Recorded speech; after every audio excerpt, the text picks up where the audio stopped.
They tell us these are bridges, a passive structure of stone built by primitive men to haul wooden carts across a stream. But this is a profound inversion of logic. A cover narrative. We are not looking at a bridge, we are looking at the engine. The river was merely the fuel. Have you ever looked at one of these impossible structures and felt a deep, unsettling dissonance? A quiet hum of wrongness in the official story? If you feel that noise in the narrative, that sense that something doesn't fit, leave your trace in the comments. Tell us where and what time you are watching from. We are told to look at these structures and feel awe. But they do not want us to look too closely. They want us to see a bridge, an aqueduct, a relic. I am asking you to see a crime scene. To use your own eyes as the primary tool of a forensic investigation that has been suppressed for centuries. First, observe the sheer, brutal absurdity of the scale. Let your eyes drift over the sun-bleached stones of the Pont du Gard. Each block is a tombstone, weighing tons, hewn with a precision our finest modern machines would struggle to replicate. Now, look at the archival photographs they reluctantly provide from the dawn of photography. They tell us one is Roman and the other something else, a local project, but the engineering DNA is identical. It is the same mind, the same manual, the same technology at work. Now we jump again.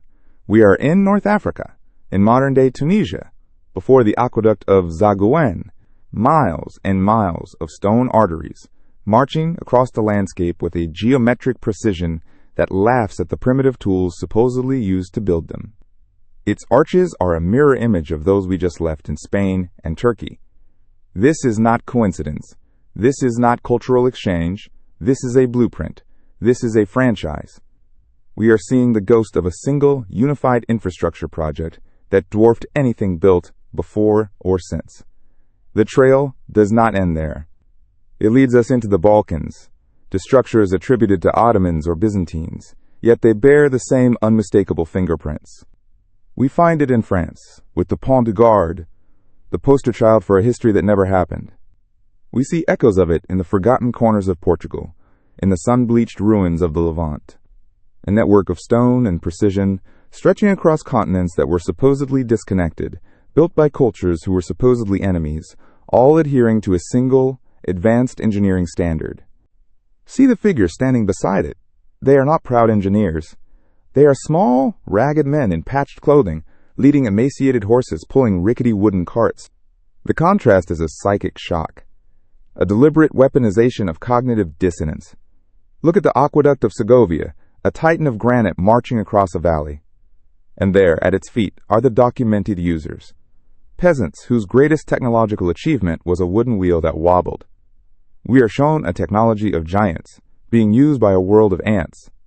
They are asking you to believe that the men who lived in mud huts and died of a tooth infection conceived, quarried, and assembled these monuments as a simple convenience. They are asking you to accept a logistical fairy tale. Look closely at this image.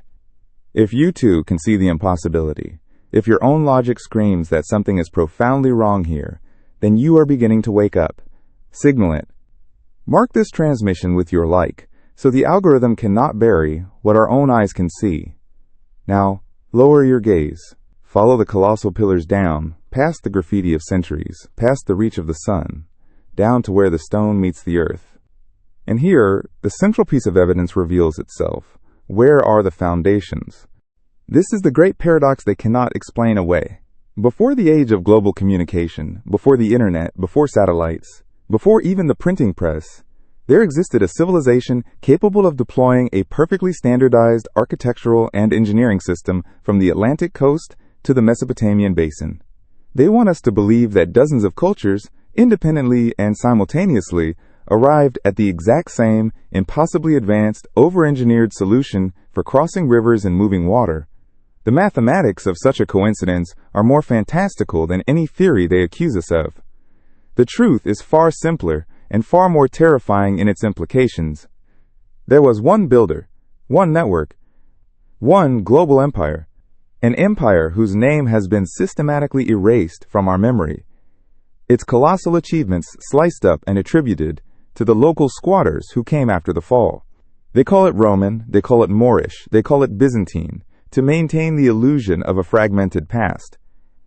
But the stones themselves cry out in a single unified voice. They are Tartarian. And what was the purpose of such a monumental, planet-wide undertaking? To simply move water for drinking, to allow a few wooden carts to cross a stream.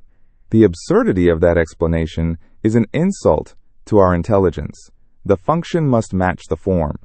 Where are the massive, excavated footings required to support 50,000 tons of stone against the erosion of 2 millennia?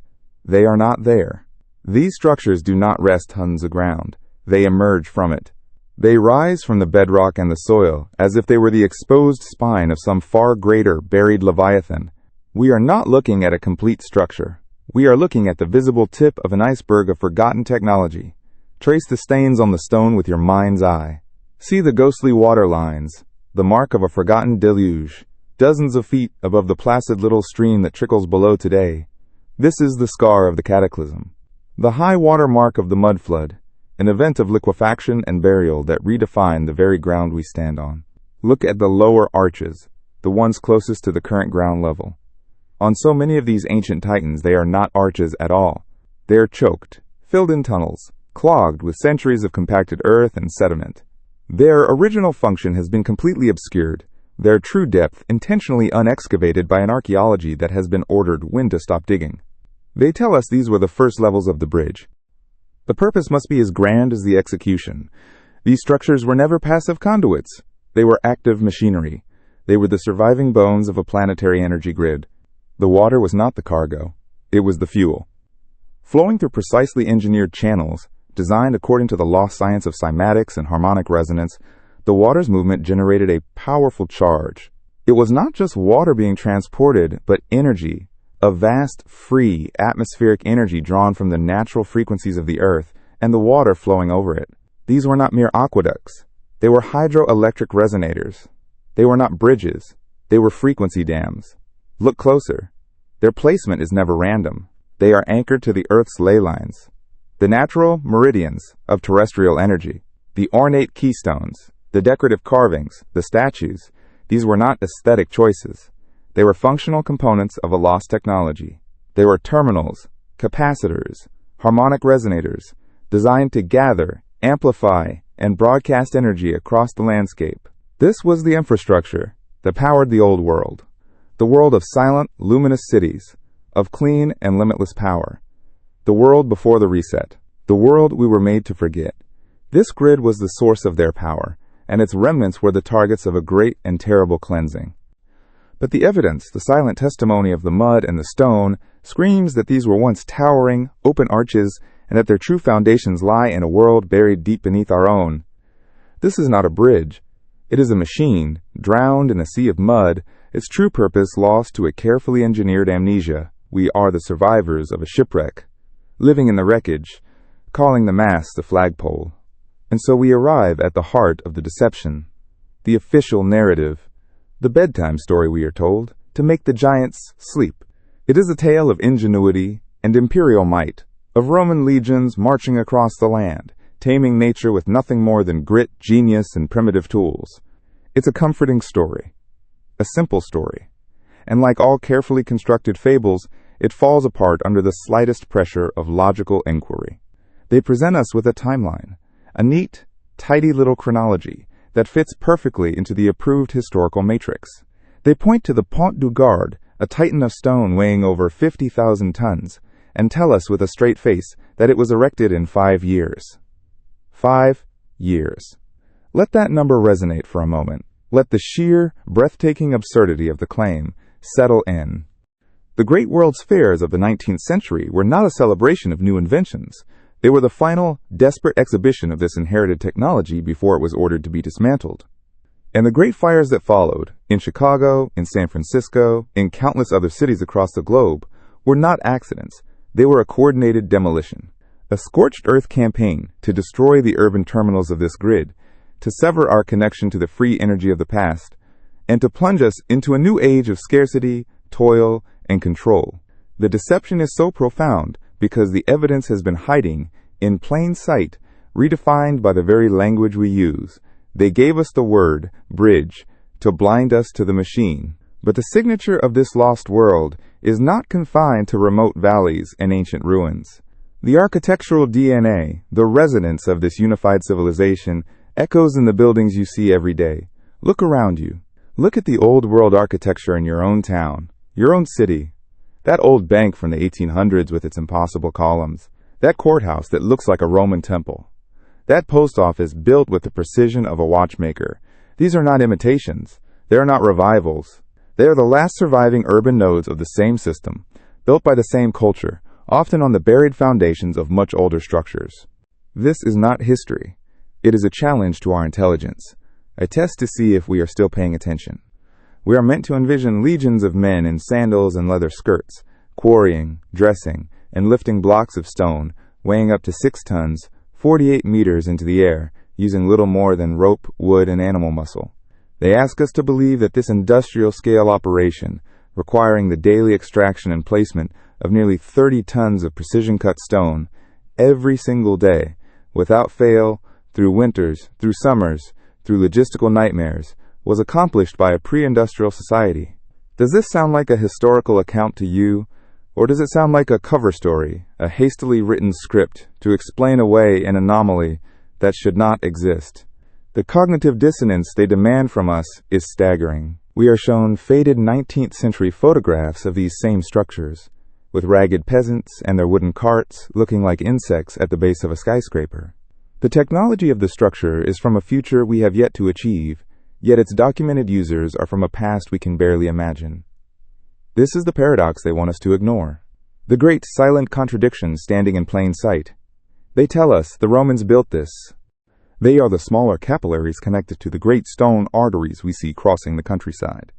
The system is all around us, dormant, decommissioned, waiting. Have you seen these signatures, these architectural ghosts in your daily life, so out of place with the official history of your town? Tell us where you see them. The map is being redrawn, not by them but by us, one observation at a time. We are living inside the machine they turned off. And recognizing the pattern is the first step to finding the switch. And so, the great silence fell. The cataclysm was not an ending, but a caesura, a violent pause in the symphony of a civilization. From the mud and the mist, the survivors emerged. Not as conquerors, not as builders, but as orphans. They were our direct ancestors, stumbling through the ruins of a world that was simultaneously their home and an alien landscape. They walked through cities they did not build, on roads they could not replicate, under arches whose true purpose was already a fading dream. This was the dawn of our age, the age of amnesia. We became squatters in a palace of incomprehensible technology, tenants who mistook the fusion reactor in the basement for a curious furnace and the communication array on the roof for a strange metal tree. A beautifully simple, beautifully vague explanation. But this explanation is a ghost, an empty vessel, because when we ask for the details, a profound and unnerving silence answers back. Where are the architectural plans? For a structure of such breathtaking complexity, requiring calculations of stress, load, and harmonic resonance that would challenge modern engineers, there are no blueprints, not a single schematic, not one surviving calculation scroll. We have the tax records of Roman officials, the love poems of their poets, the military diaries of their generals, but for the greatest engineering marvels of their supposed civilization, we have nothing. A complete and total void. An informational black hole where the most critical evidence should be. It's as if we found a fusion reactor in the desert and were told it was built by a lost tribe who left behind only pottery shards and arrowheads. The story simply does not compute, and the silence grows louder when we conduct a forensic audit of the scene. An operation of this magnitude is not a silent affair. It leaves a scar on the land. It requires a colossal industrial footprint. So we ask the archaeologists, where are the vast quarries from which these tens of thousands of tons of stone were hewn with such impossible speed? The structures we now call bridges and aqueducts were among the most prominent and baffling relics they encountered. Imagine their perspective. They were people of wood and leather, of basic necessity. They needed to cross a newly formed valley or a swollen river. And there, half buried in the earth, stood a colossal stone pathway, impossibly high, impossibly strong. They did not see a harmonic dampener for the planetary grid. They did not recognize a cymatic water processing facility designed to energize the atmosphere. They saw a solution to a primitive problem. They saw a way to get from one side to the other. And in that moment of simple, pragmatic repurposing, a technology of the gods was demoted to the status of a footpath. This is the very definition of an architectural cargo cult. Anthropologists use this term to describe isolated tribes who, after witnessing modern technology like cargo planes, attempt to replicate it with wood and vine. They build effigies of airstrips and control towers, performing rituals in the hope of summoning the magical abundance they once saw. They mimic the form but have absolutely no grasp of the function. They are not foolish, they are disconnected from the chain of knowledge. We must look at our own history with this same anthropological and deeply sorrowful lens. We see small, local pits, but nothing on the scale required to birth these stone behemoths. Where are the remains of the industrial-scale forges needed to create and endlessly sharpen the thousands upon thousands of specialized steel tools that would have been worn down to nothing in such an endeavor? They are nowhere to be found. And, most damningly, where are the sprawling settlements, the small cities required to house, feed, and support the thousands of skilled masons, engineers, and laborers for 5 solid years? Such a project would require a logistical support chain rivaling that of a major military campaign. Yet, the archaeological record surrounding these titans is quiet, too quiet. It is the great silence that betrays the lie. The absence of evidence is not evidence of absence. In this case, it is the evidence of a false premise. The crime scene has been wiped clean because the crime never happened. The construction they describe is a phantom, a fabrication. This brings us to the myth of the founder. When you cannot produce a blueprint, you create a genius. When you cannot explain the technology, you invent a legend. The Romans. Who, precisely?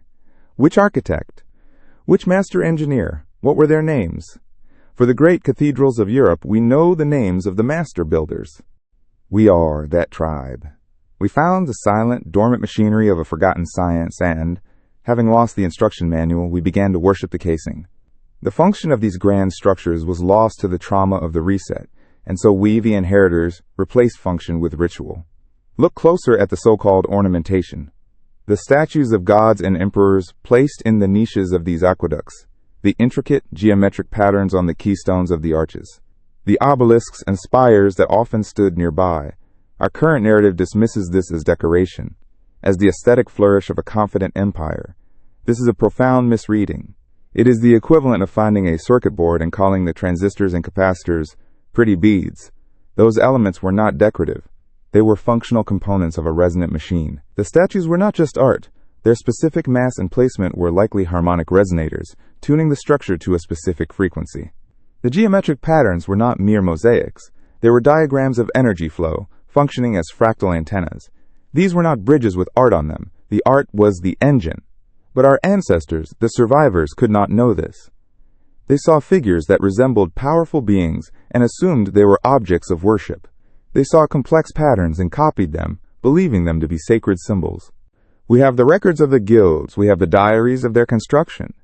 But for these far older, far more advanced structures, we are given only a generic, monolithic entity. The Romans. It is a scapegoat for our ignorance, a brand name stamped posthumously onto inherited technology they could not replicate and barely understood. They were not the builders. They were the first squatters. They found these magnificent structures, remnants of a forgotten golden age, already ancient, already standing in silent testimony to a lost science. They did what any resourceful, primitive society would do. They used them. They put their roads over the top of what was once a component in a continental energy grid. They ran their water through channels designed for a much higher purpose involving harmonic resonance and the physics of flow. They were the first cargo cult in history, finding the abandoned airports of the gods and using the runways as simple roads, utterly oblivious to the original function of the miraculous technology that lay beneath their feet. The narrative of Roman construction is not a historical fact. It is the ultimate act of historical plagiarism. It is the engineering of forgetting, a deliberate program to sever our connection to our true ancestors, the true builders. So I ask you to look again at these impossible bridges. They saw a high path over water and called it a bridge. The most advanced pieces of the machine were ritualized into oblivion. And this mimicry continued for centuries. When the inheritor civilizations, the ones who wrote our history books, began to build again, what did they do? They copied the old forms. They built neoclassical bridges in the 19th century with grand columns that supported nothing, and statues that served no resonant purpose. They were performing a ritual.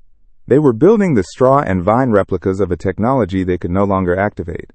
They were converting sublime engineering into mere art, a hollow echo of a power they could feel in the stones but could no longer command. It was the engineering of forgetting, institutionalized as architecture. This is the great unspoken tragedy that hangs in the air around every Roman aqueduct, every towering viaduct. We are not looking at the genius of our ancestors. We are looking at the gravestone of their knowledge. We are looking at a user interface whose operators are long gone. The peasant with his wooden cart rattling across the Pont du Gard is the most heartbreaking image in our entire history. It is a symbol of our cosmic orphaning.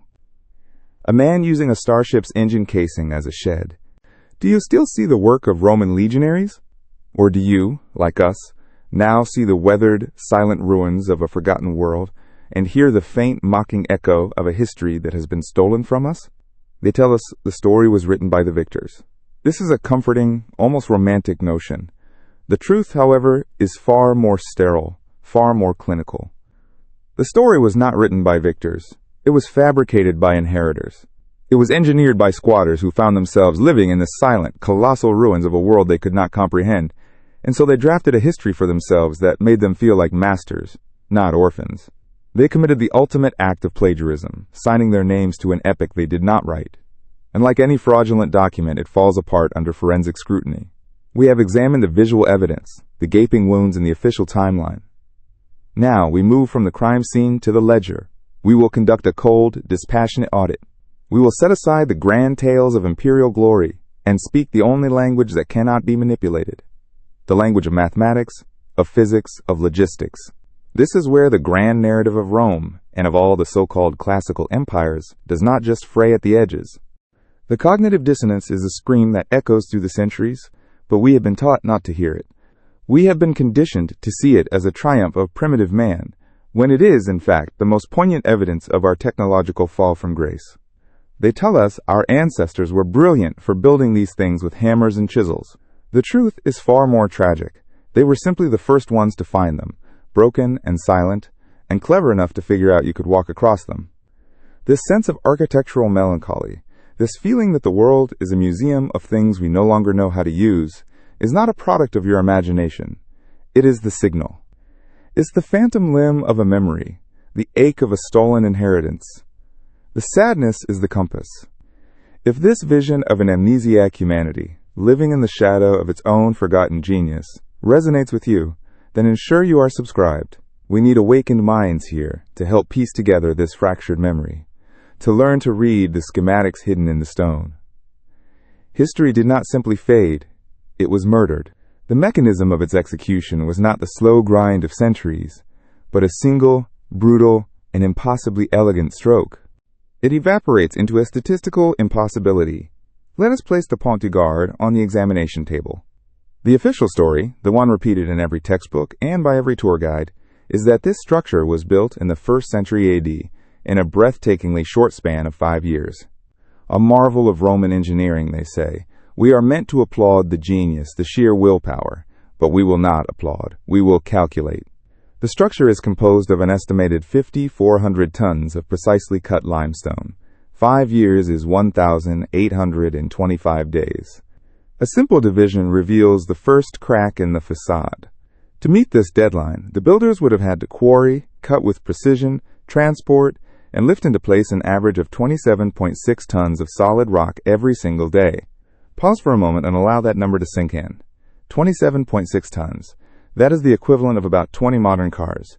Not per week, not per month, every single day for 5 consecutive years. This calculation assumes no weekends, no religious holidays, no seasonal interruptions. It assumes the winter frost never made the ground too hard, and the summer sun never exhausted the workforce.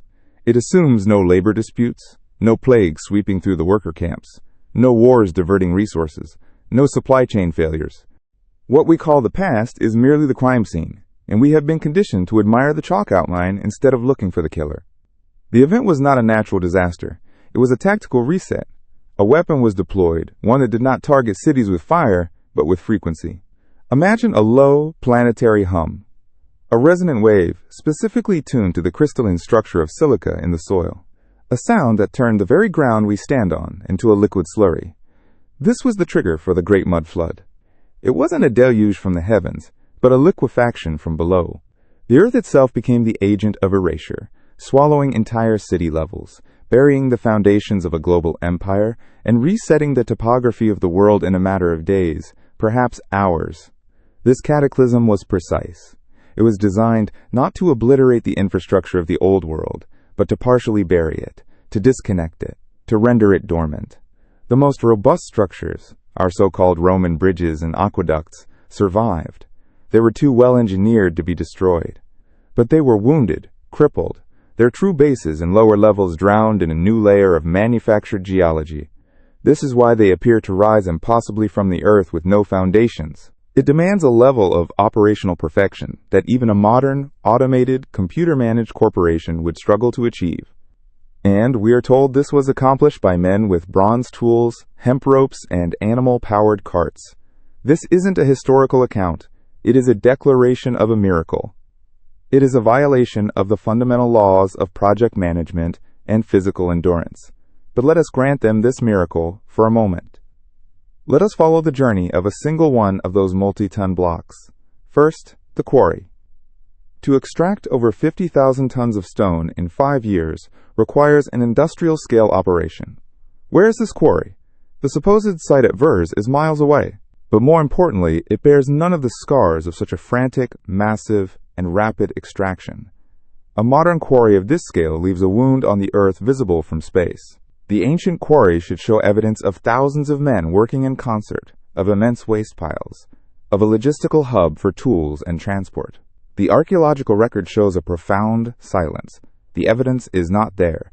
This is our first piece of negative evidence, the first ghost in the machine. They give us the cathedral, but they cannot show us the mountain it was carved from.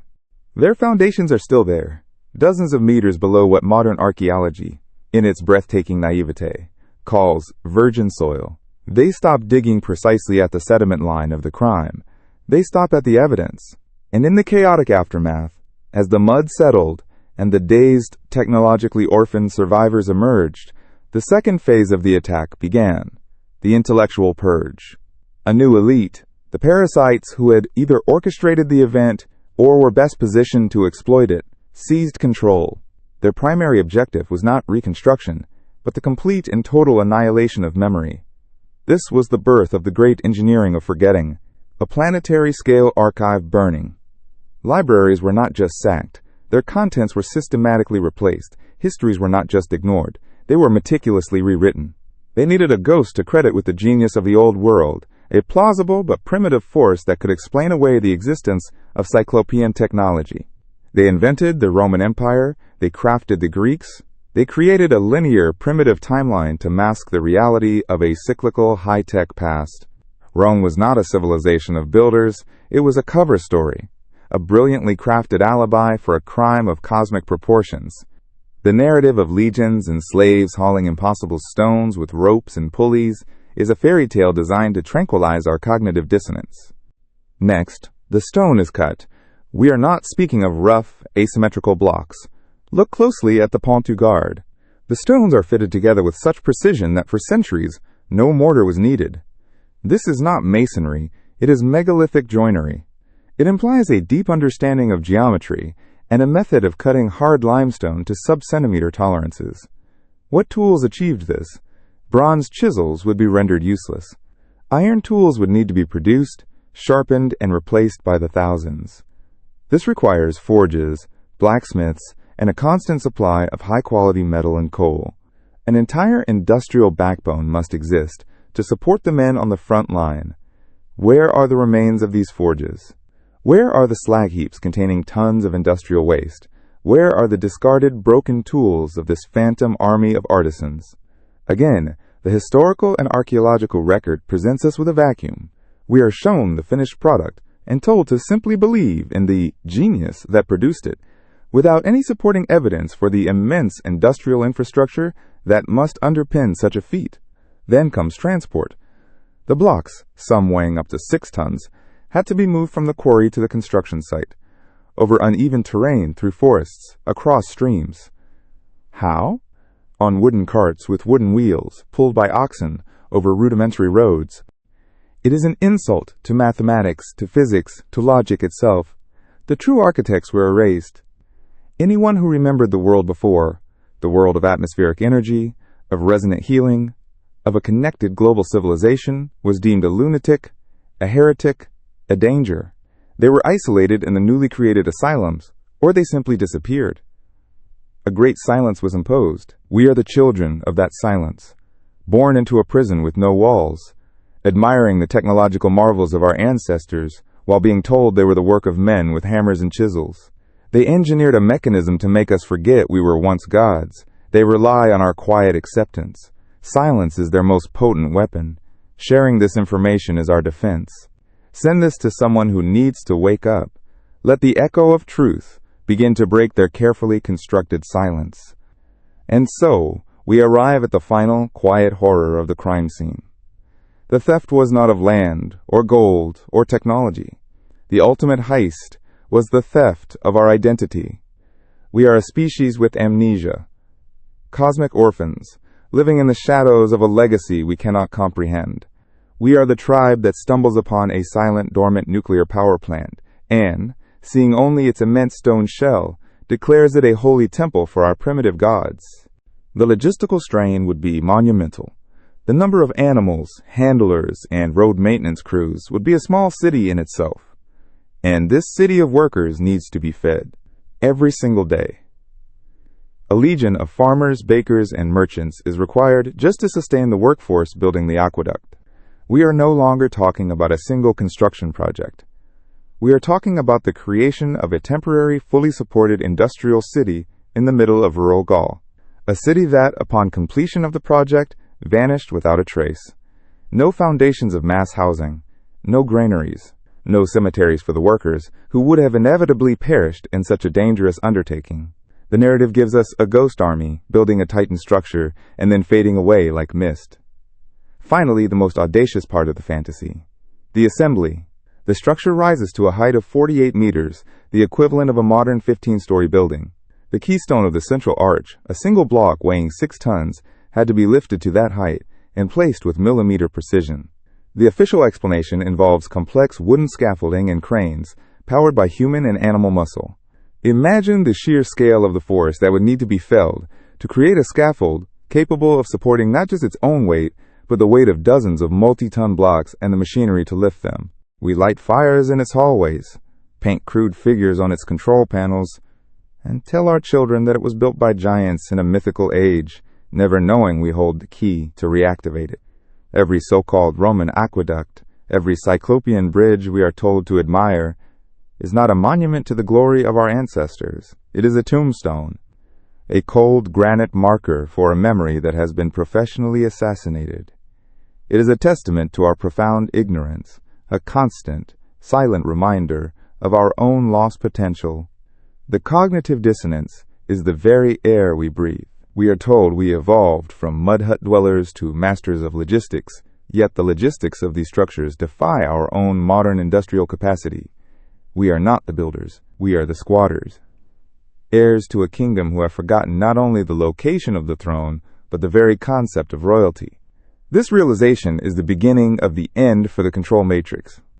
To accept that a bridge is not just a bridge, that an aqueduct was not just for water, is the first true act of rebellion against the engineering of oblivion. It is the start of a process not of historical revision, but of spiritual and intellectual recovery. This investigation was never about old stones and impossible mathematics. The deforestation would have permanently altered the ecology of the region. Again, no evidence. The physics of the lift itself are staggering. To raise 6 tons with primitive pulleys and hemp ropes is a task of such immense difficulty and danger it borders on the suicidal. And yet, we are told it was done, and done so efficiently that the entire 5,400-ton structure was completed in the time it takes to build a modern football stadium. This logistical paradox is not unique to the Pont du Gard. It is the blueprint for nearly every major Roman structure across their supposed empire. From the aqueduct of Segovia in Spain to the temples of Baalbek in Lebanon, the story is the same. Cyclopean scale, impossible precision, and a construction timeline that defies the physical and economic reality of the pre-industrial world. They present us with an empire of logistical supermen who could seemingly conjure industrial infrastructure out of thin air, complete a project of impossible scale, and then make that entire infrastructure disappear, leaving only the pristine monument behind. This is not history. It is a cover story. It is a fairy tale crafted to explain the presence of an inherited technology whose function and origin had been deliberately erased. When the numbers are laid bare, the genius of the Romans is revealed to be a phantom variable, an empty placeholder in an equation that doesn't balance. It is an autopsy of the lie that keeps us small. It is the first step toward reclaiming the dignity of a species that was born from masters of frequency and resonance, not from superstitious men hauling rocks with rope. The truth was never buried in inaccessible vaults or esoteric texts. It is in plain sight, etched into the very fabric of our world, waiting for eyes that are willing to see. It is in the impossible scale of the architecture, in the global synchronicity of its design, and in the deafening silence from the academic world. The great silence is, itself, the final confession. The memory is not gone. It is dormant. The knowledge is not lost. It is encoded.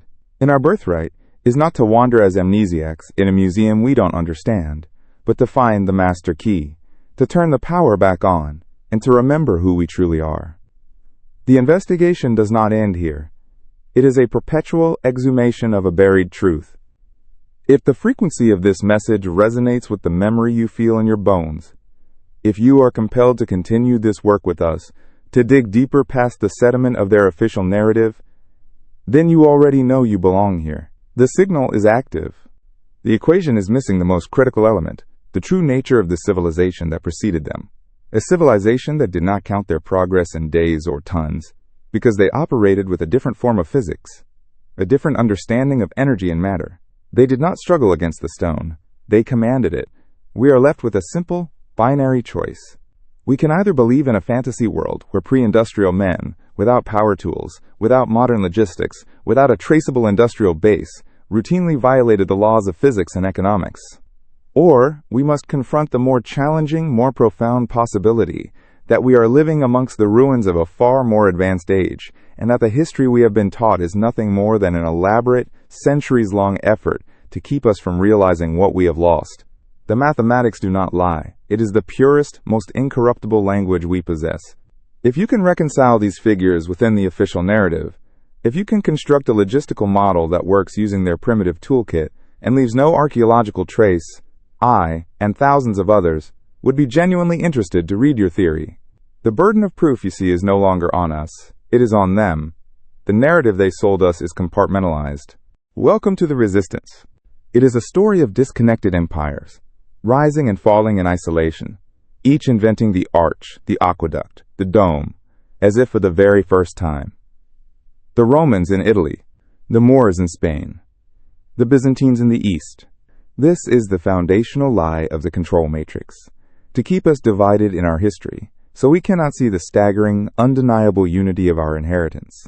The logistical audit proved that a single one of these structures was an impossibility for the alleged builders. Now we zoom out, and the true scale of the anomaly comes into focus. It is not a local crime scene, it is a global one. The pattern is not regional, it is planetary.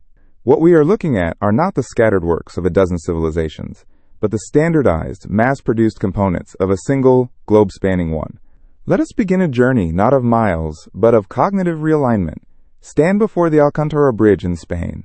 Feel the impossible weight of its granite blocks, fitted without a drop of mortar. Soaring 60 meters above a river it barely seems to notice. Now, in the blink of an eye, we are in Turkey, gazing upon the Karamagara Bridge. The same segmented arches, the same impossible scale, the same signature of cyclopean construction.